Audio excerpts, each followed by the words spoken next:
இன்னைக்கு ஒரு ஹாலிவுட் மூவியோடைய ஒரு மூவி எக்ஸ்ப்ளனேஷன் வீடியோ தான் பார்க்க போகிறோம். ஆமாங்க, 2022 டைரக்டர் கிரஹாம் அவருடைய டைரக்ஷனில் வந்த இந்த அவுட்ஃபிட் அப்படின்ற படத்தை பற்றி தான் பார்க்க போகிறோம். ஸோ அந்த படத்தை பற்றி ஏன் சொல்கிறேன் அப்படின்றத வீடியோட கடைசியில் உங்களுக்கு சொல்கிறேன். ஃபஸ்ட்டு படத்துக்குள்ளே போயிடலாம். ஸோ சிகாகோவில் 1956 நடக்கிற ஒரு கதை மாதிரி தான் இந்த கதை வந்து ஸ்டார்ட் ஆகும். ஸோ கதையோடைய ஹீரோவாக நம்ம லியோனார்ட் பர்லிங் அப்படின்ற ஒரு டெய்லர் ஒருத்தர் இருப்பார். ஸோ அவர் வந்து அந்த ஊர்லேயே கொஞ்சம் ஃபேமஸான டெய்லர் அப்படின்னு சொல்லலாம். பேசிக்காக அவர் வந்து டெய்லர் அப்படின்னு சொன்னாலே அவருக்கு வந்து கோவம் வரும். ஏன்னா அவர் வந்து ஒரு கட்டர் அப்படின்னு தான் எல்லாரும் சொல்லணும் அப்படின்ற மாதிரி அவர் விரும்புவார். ஏன்னா ஒரு நூல் ஒரு ஊசி இருந்து என்னத்தை தைச்சாலுமே அவங்க வந்து டெய்லர் தான். ஆனால் ஒரு துணிக்கு இப்படி தான் கட் பண்ணணும், அப்படி கட் பண்ணால் தான் அந்த துணி இவ்வளோ கரெக்டாக இருக்கும் அப்படின்னு தெரிஞ்சவன் தான் ஒரு கரெக்டான ஒரு டெய்லராக இருக்க முடியும். அப்படின்ற பார்க்கும்போது ஒரு கட்டர் தான் எனக்கு கரெக்டான நேமாக இருக்கும் அப்படின்ற மாதிரி சொல்லுவார். ஸோ அதுக்கேற்ற மாதிரி அந்த ஊரில் இருக்கிற எல்லாருக்குமே பிடிச்ச ஒரு கட்டராகவும் இருப்பார் நம்ம ஹீரோ. ஸோ ஹீரோட பேர் இதில் லியோனார்ட் பர்லிங். ஸோ பர்லிங் டெய்லர் தான் இந்த படத்துடைய ஹீரோ. ஸோ இவருடைய இந்த டைலர் ஷாப்பில் என்னென்ன நடக்குது அப்படின்றதான் இந்த கதையே. ஸோ இந்த கடைக்கு ஒரு ரிசப்ஷனலிஸ்ட் இருப்பாங்க. ஸோ அந்த ரிசப்ஷனலிஸ்ட் வந்து பார்த்தீங்கன்னா நம்ம மேப்லே அப்படின்ற ஒரு நேமில் இவங்க வந்து இருப்பாங்க. ஸோ இவங்க அந்த கடைக்கு ரிசப்ஷனிஸ்ட்டாக இருக்காங்க.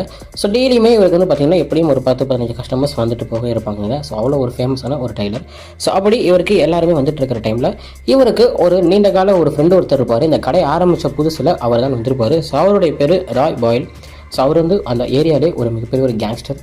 ஸோ அவருக்கும் இவருக்கும் உள்ள ஒரு கதை தான் இந்த படத்துடைய டோட்டல் கதை அப்படின்னு ஷார்ட்டாக சொல்லலாம். ஸோ படத்துடைய ஸ்டார்டிங்கில் நம்ம ஹீரோ அவர் எப்பயும் போல் அவருடைய வேலையான ஒரு ட்ரெஸ் ஒரு துணி எடுத்து வந்து அதை வந்து தச்சுக்கிட்டு அதுக்கு பட்டன் தைக்கிறதும் அதுக்கு ஒரு டிசைன் வைக்கிறதும் அவர் படம் தச்சுட்டு இருப்பார். ஸோ அதே மாதிரி நம்ம ரிசப்ஷனிஸ்ட்டும் அவங்களுடைய இடத்துல இருந்து யார் யார் வராங்க போகிறாங்க அப்படின்ற மாதிரி பார்த்துட்டு இருப்பார். இப்போ இவருடைய ஃப்ரெண்டுன்னு சொன்ன அந்த ராய் பாயில் ஒரு கேங்ஸ்டர் இருக்கார்ல. ஸோ அவர் வந்து இந்த கடை அவருக்கு ஏன் ரொம்ப பிடிச்சி போயிருந்தா சிட்டிங் நடுவில் இருக்குது. அதுக்கப்புறம் அவருடைய பிஸ்னஸை இல்லீகலாக பண்ணுறதுக்கு ஈஸியான ஒரு இடமாகவும் இந்த இடம் இருக்கிறனால நைட் நேரத்தில் இங்கே வந்து அவருக்கு வர பணங்களை இந்த போஸ்ட் பாக்ஸில் போட்டு அதுலேருந்து இவர் எடுத்துக்கிறது மூலியமாகவும் அவங்க ஆட்கள் அனுப்பி அந்த போஸ்ட் பாக்ஸில் பணத்தை போடுறது பணத்தை எடுக்கிறது அப்படின்ற மாதிரியான வேலைகளை வந்து செஞ்சுட்டு இருப்பாரு. பட் ஆனால் நம்ம ஹீரோ வந்து இது எதுவுமே கண்டுக்க மாட்டார். ஏன்னா அவருக்கு வந்து இது வந்து பிடிக்காதனால அவங்க என்ன வேணாலும் பண்ணிட்டு போட்டோம் அப்படின்ற மாதிரி விட்டுட்டு அவர் வேலையை கரெக்டாக பார்த்துட்டே இருப்பார். ஸோ நம்ம வில்லன் அதாவது நம்ம ராய் பாயில் அப்படின்னு சொன்ன அந்த கேங்ஸ்டருடைய ரைட் ஹேண்ட் அப்படி ஒருத்தர் இருப்பார். ஸோ அவரோட நேம் ஃப்ரான்சிஸ். ஸோ அவர் தான் இந்த படத்தில் முக்கியமான ஒரு ரோல் ப்ளே பண்ணியிருக்காரு. ஸோ ஃப்ரான்சிஸ் வந்து பார்த்தீங்கன்னா அவர் தான் ஒவ்வொரு நாளும் நைட்டில் வந்துட்டு அந்த எல்லா ஃபைலும் அந்த காசு எல்லாத்தையும் எடுத்துகிட்டு இருப்பார். ஸோ அவர் கூட அந்த கேங்ஸ்டருடைய பையனான ரிச்சி இவங்க 2 பேரும் வருவாங்க.